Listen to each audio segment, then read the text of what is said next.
warahmatullahi wabarakatuh. Waalaikumsalam warahmatullahi wabarakatuh. Selamat pagi semuanya. Sebelumnya terima kasih kepada teman-teman semua yang sudah hadir pada pertemuan kita ini, dan juga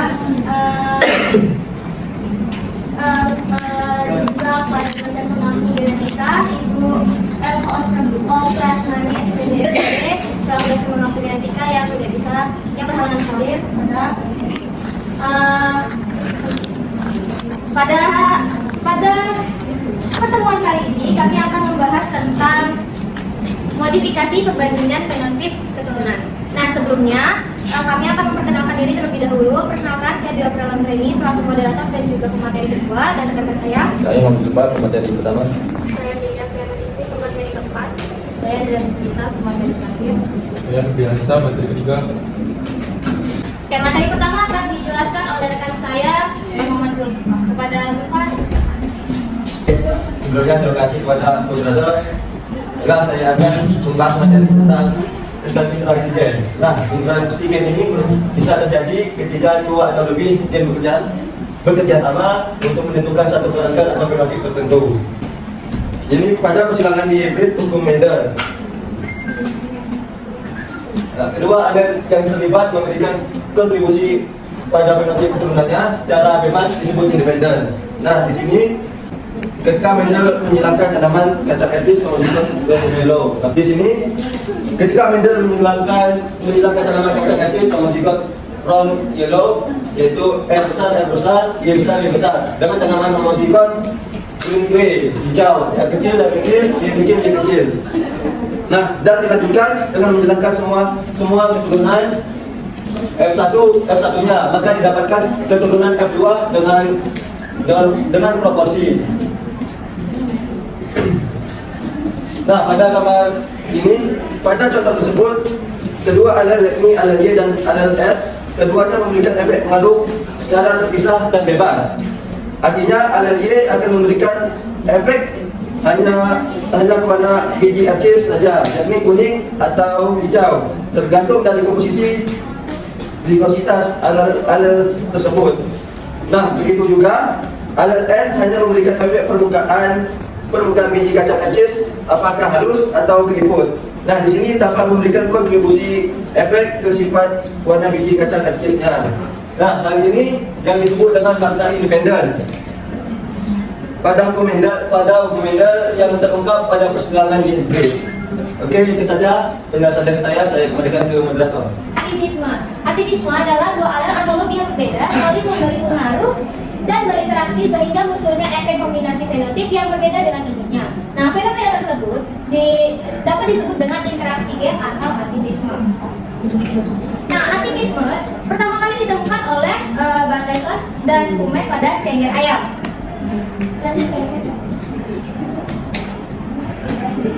Nah, ada beberapa jenis bentuk cengger ayam, yaitu pertama ada walnut, kemudian ada rose, kemudian ada pea dan single. Nah, di sini bisa digambar kelihatan untuk bentuknya single, walnut, pea sama rose. Nah, di sini perbentukannya berbeda-beda sekali. Nah, di sini untuk bentuk tersendiri itu kita kasih contoh dengan persilangan ayam rose dan juga ayam pea. Nah, kalau untuk alelnya, untuk walnut itu alelnya adalah R besar, P besar. Kemudian kalau untuk rose atau gerigi itu alelnya fenotipnya R besar, P kecil. Kemudian kalau untuk pea, biji R kecil, P besar. Kemudian kalau untuk single itu belah R kecil, P besar, P kecil. Nah, kita balik lagi ke contoh. Oke, kita akan menghilangkan ayam rose yang memiliki genotip R besar, P kecil. Kemudian dengan ayam pea yang memiliki R kecil, P besar.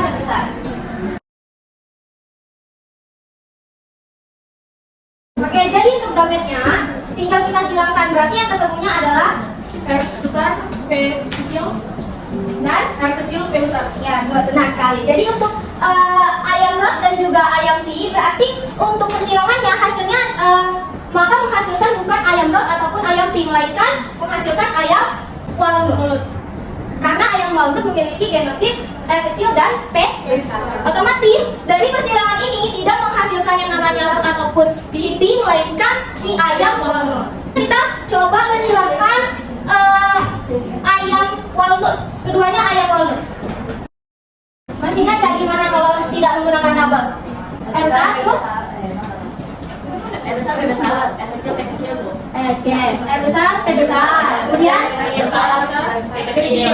R besar, P kecil. Kemudian L, P besar, R R besar, kecil, P kecil. R Kecil, P kecil. Oke. Kemudian ada kata berarti sama ya kalau untuk sebelahnya. Ya, P besar, P besar, P besar, P kecil, P kecil, P besar, P kecil, P kecil. Oke. Nah, dari sini apakah sudah terlihat berapa untuk fenotip duanya? Punya kita silakan. Berarti R besar, R besar, R besar, R besar, P besar, P besar. Kemudian dari sini, R besar, P besar, kecil. P besar, P sini. P besar, kecil, P besar, P besar. Kita akan coba kata. R besar, P kecil, P besar, P besar. Oke. R besar, R besar, R besar, R besar, R kecil, R besar, R kecil, P besar, P kecil. Oke, di sini. R besar, R besar, R besar, P besar, P kecil. P besar, P kecil. Di sini. R besar, R besar, P kecil, P kecil. P kecil. P kecil, P kecil. Ini. R besar, R kecil, P besar, P kecil. Ini. R besar, R kecil, P besar, P kecil, P kecil. Kecil. Lanjut. R besar, R kecil, P besar, P kecil, P besar. P besar. R besar, P besar. Lanjut. R besar, biasa dulu. R besar, R besar, R kecil, P besar, R kecil. Kecil. Lanjut. R kecil, R kecil, P besar, P besar. Kecil, R kecil. P besar, P. Besar. Lanjut. R kecil, R kecil, P kecil, apa? R kecil, R kecil, P besar, P kecil. Ya, P besar, P kecil. Lanjut. Terakhir. R besar, R kecil, P besar, P kecil. P besar, P kecil. Lanjut. R besar, R kecil, P kecil, P P kecil. besar, P kecil, P kecil. P kecil, P kecil. Lanjut lagi. R kecil, R kecil, P besar, P kecil. Lanjut. R kecil, P kecil. Oke, dari sini coba lihat walnutnya ada berapa? Ada 9. Ya, yang mana? Yang mana? Niat, walnut satu. Yang atas semua Oke, walnut. Ini udah semua. Yang ini? Walnut. Ini? Rose. Ini?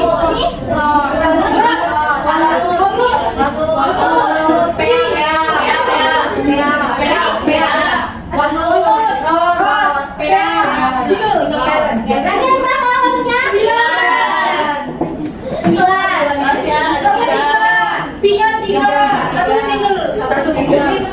Oke, jadi sebenarnya dari diterima ya. Nanti kita lihat lagi. Berarti kalian sudah paham, tidak hanya melihat dari tabel di atas. Oke. Nah, ini untuk fenotip persilangan si walnut tadi. Berarti yang akan menghasilkan walnut, yang akan menghasilkan dari persilangan walnut akan menghasilkan walnutnya sendiri. Begitu. Sampai sini paham? Paham. Kita lanjut. Nah, di sini kita akan bahas tentang epistasis dan hipostasis. Nah, epistasis dan hipostasis adalah salah satu bentuk interaksi antara gen dominan yang mengalahkan gen dominan lainnya. Nah, di sini terbagi menjadi dua ya. Tadi ada epistasis yang artinya menutupi. Kalau hipostasis berarti tertutupi. Menutupi dan tertutupi itu berbeda. Oke, selanjutnya akan dibahas oleh rekan saya, Febriansyah. Pada Febriansyah, silakan.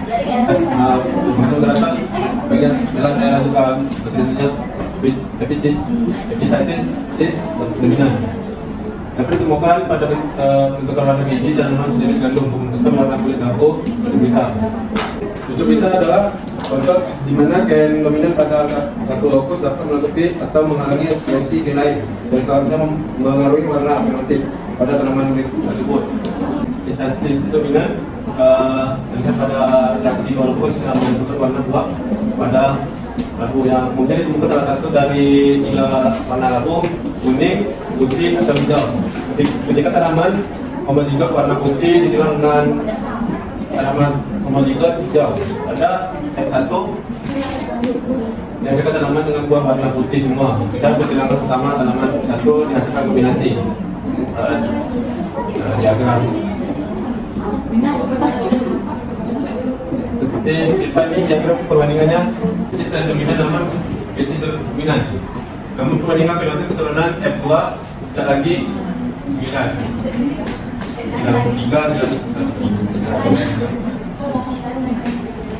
banding 3 banding 3 banding 1 karena salah satu dari alel bersifat menutupi efek dari alel. Nah ini dalam jalur biokimia menentukan zat warna. Di diagram tersebut saya lihat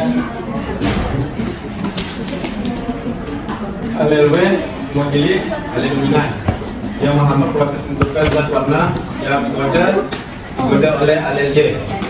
Kedua, alel berada dalam satu jalur biokimia menentukan zat warna abu.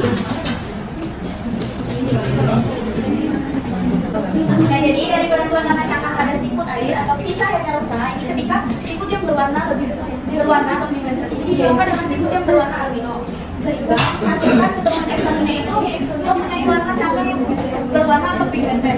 Nah, ketika sesama keturunan X1 ini disilakan akan menghasilkan 9/16 keturunan pigmented dan 7/16 keturunan albino.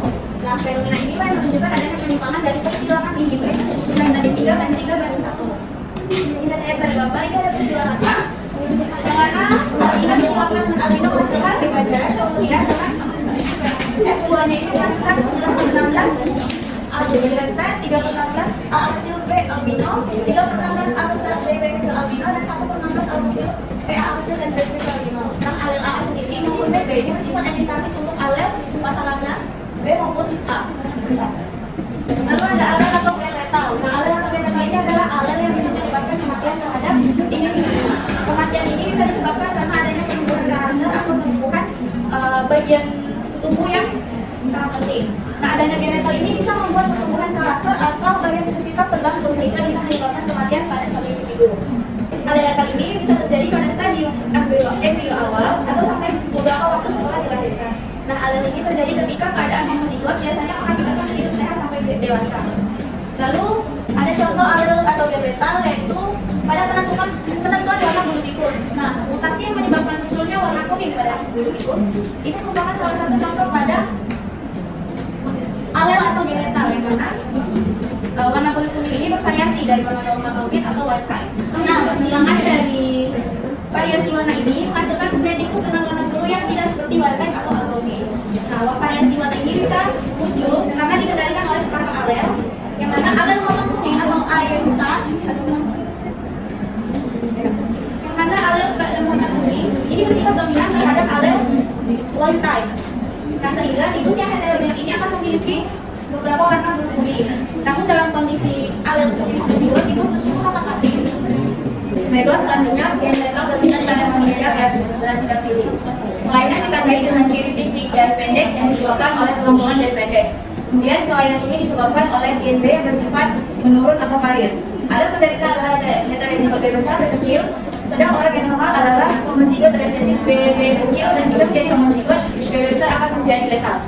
Di dalam contoh ini mengikuti pola pewarisan sederhana yaitu dominan resesif, yang dimana alel B besar atau jari pendek bersifat dominan terhadap alel B kecil atau jari normal. Kemudian individu dengan genotip BB besar atau homozigot dominan tidak dapat bertahan hidup. Selanjutnya, mayoritas keturunan 75% akan memiliki jari pendek atau meninggal, dan kemudian hanya 25% yang akan memiliki jari normal.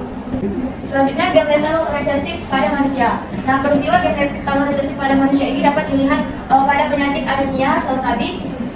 Anemia sel sabit ini merupakan kelainan darah yaitu berupa perubahan bentuk eritrositnya. Nah, dalam keadaan normal, eritrosit harusnya berbentuk bulat pipih, namun karena kelainan ini bentuknya berubah menyerupai sabit atau seperti huruf C. Di sini terdapat gambar sel darah merah dan sel sabit. Bentuk sabit itu akan membuat sel darah merah susah untuk bergerak. Seperti yang diketahui, besarnya peran sel darah merah dalam membawa oksigen dan zat makan ke seluruh bagian tubuh. Nah, hampir semua pasien anemia sel sabit juga memiliki anggota dalam keluarganya dengan penyakit yang serupa. Selanjutnya, jika kita asumsikan bahwa S besar mewakili hemoglobin normal dan S kecil mewakili hemoglobin abnormal, yang dimana akan menyebabkan anemia sel sabit, maka individu SS besar tidak menderita anemia sel sabit. Selanjutnya, individu S besar S kecil merupakan karir tidak menderita anemia sel sabit. tapi dapat menghasilkan alel abnormal ke keturunannya. Dan terakhir, individu SS kecil menderita anemia sel stabil. Nah, berbeda dari jurnal. Yang pertama di sini judulnya adalah pewarisan karakter fenotip genotip F1 hasil persilangan tanaman jagung tinggi antosianin dan kaya amilopektin dengan metode single course. Nah, kemudian latar belakang dari jurnal ini yaitu jagung adalah komoditas penting di Indonesia dan dibudayakan untuk memenuhi kebutuhan pangan.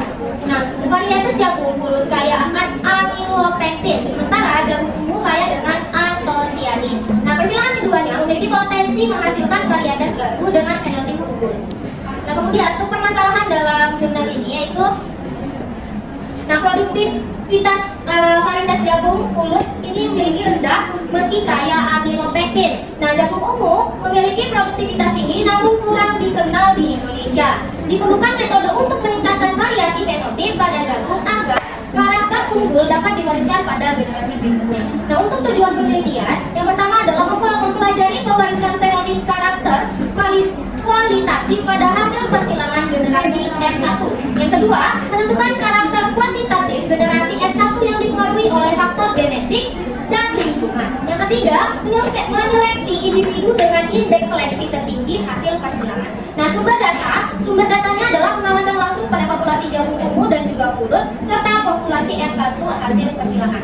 Nah, kemudian untuk metode penelitiannya, metode persilangan single course antara jagung ungu sebagai tertua betina dan jagung pulut sebagai tertua jantan. Nah, kemudian analisis kualitatif menggunakan uji C kuadrat dengan dan analisis kuantitatif untuk heritabilitas menggunakan rumus tertentu. Nah, untuk objek penelitiannya tanaman jagung varietas ungu dan pulut serta generasi F1 hasil persilangannya. Kemudian untuk hasil penelitian, pewarisan karakter kualitatif menunjukkan adanya pola segregasi untuk beberapa karakter seperti warna batang dan orientasi, daun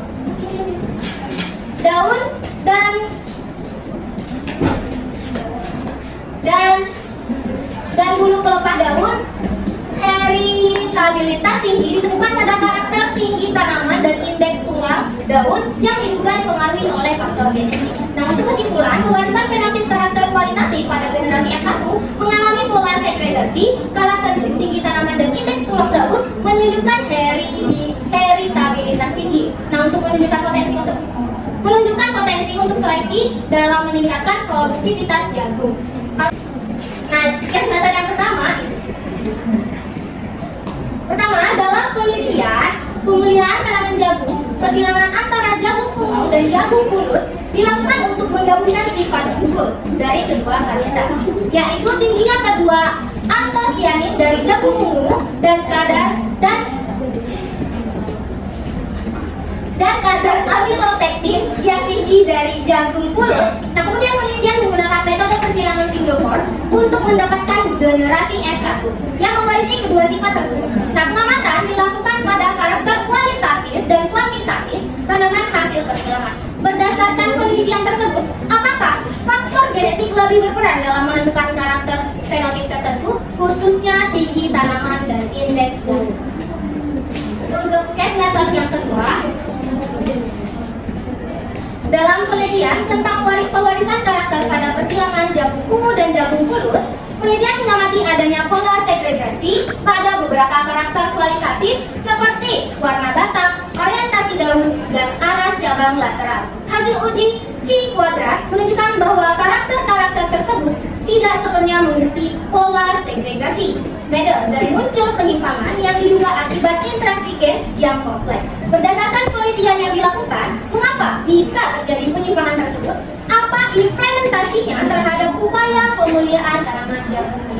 Oke, ada dua pertanyaan dari case method kami pada pagi hari ini. Kami berikan kesempatan pada teman-teman sekalian untuk mencari apakah dari teman-teman ingin memberikan kritik dan saran untuk kelompok kami yang membangun.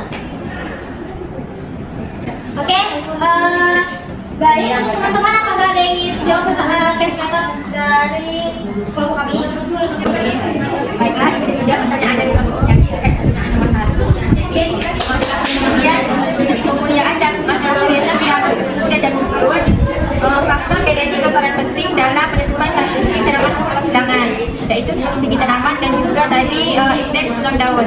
Nah, jadi faktor genetik ini menentukan potensi dasar dari karakter ini. Nah, karena setiap varietas itu memiliki gen yang mengendalikan sifat-sifat unggul yang berbeda. Nah, dalam jagung, kasus jagung ungu dan juga kasus apa tadi jagung pulut. Nah, jadi kalau jagung ungu itu membawa gen yang mengendalikan kandungan antosianin yang tinggi, karena kan warna. Jadi pigmen antosianin itu yang mengendalikan jagung itu sehingga bisa berwarna ungu. Kemudian sedangkan jagung pulut itu membawa gen yang mengendalikan kadar namanya kadar amilopektin yang tinggi. Nah, jadi pada generasi F1 hasil persilangan single cross, karakter fenotip tertentu misalnya tinggi tanaman dan juga indeks tulang daun itu dipengaruhi oleh interaksi gen-gen dari kedua varietas hidup. Nah, jika karakter tersebut memiliki heritabilitas tinggi, nah pasti menunjukkan bahwa faktor lingkungan, faktor genetiknya lebih berperan dibandingkan dengan faktor lingkungannya, seperti nutrisi juga cahaya dan juga air. Nah, heritabilitas tinggi ini berarti variasi karakter tersebut lebih dipengaruhi oleh faktor genetik yang diwariskan dari induknya daripada kondisi lingkungannya. Nah, jadi faktor genetik itu lebih cenderung lebih berperan dalam menentukan karakter fenotip tertentu pada hasil persilangan tersebut. Nah, terutama jika karakter tersebut stabil dan juga tidak banyak dipengaruhi oleh faktor luar atau faktor lingkungan. Nah, itu saja jawaban saya kembalikan kepada moderator.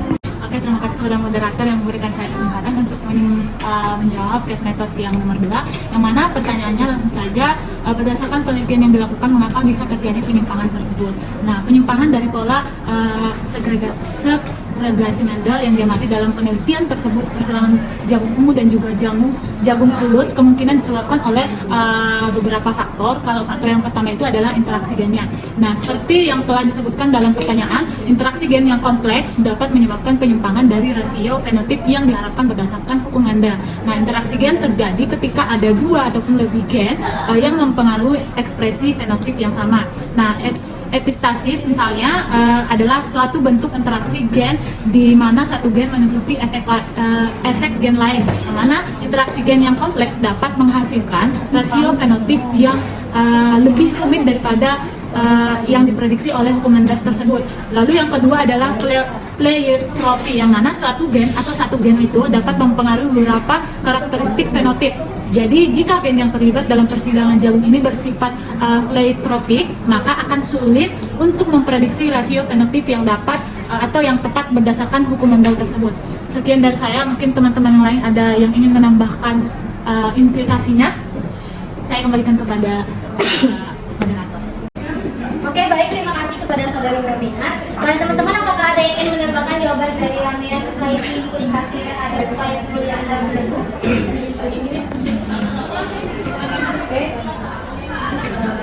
Baiklah, mungkin sudah terjawab semua. Kita langsung masuk ke kesimpulan saja. Terima kasih kepada teman-teman yang sudah menjawab case tadi dari kelompok kami. Untuk kesimpulan pada materi kita pada pagi hari ini, yaitu pewarisan fenotip dalam genetika tidak selalu mengikuti pola Mendel yang sederhana, melainkan dipengaruhi oleh interaksi gen, epistasis, dan gen letal. Interaksi gen mengungkapkan bahwa karakter fenotip tertentu dapat melibatkan lebih dari satu gen yang saling mempengaruhi dalam menentukan hasil akhir. Epistasis yang melibatkan dominasi satu gen terhadap gen lainnya juga mempengaruhi rasio fenotip yang berbeda dari rasio Mendelian standar. Nah, selain itu, keberadaan gen letal yang menyebabkan kematian pada individu dengan genotip tertentu berkontribusi pada perubahan rasio fenotip yang diharapkan karena individu dengan kombinasi genotip letal tidak dapat bertahan hidup. Secara keseluruhan, pemahaman mengenai modifikasi perbandingan fenotip keturunan melalui interaksi gen, epistasi, dan gen letal sangat penting dalam genetika modern karena membuka wawasan terhadap kompleksitas pewarisan sifat yang melibatkan berbagai interaksi genetik. Baik, segitu saja dari kelompok kami. Lebih dan kurangnya mohon maaf. Saya akhiri. Wassalamualaikum warahmatullahi wabarakatuh.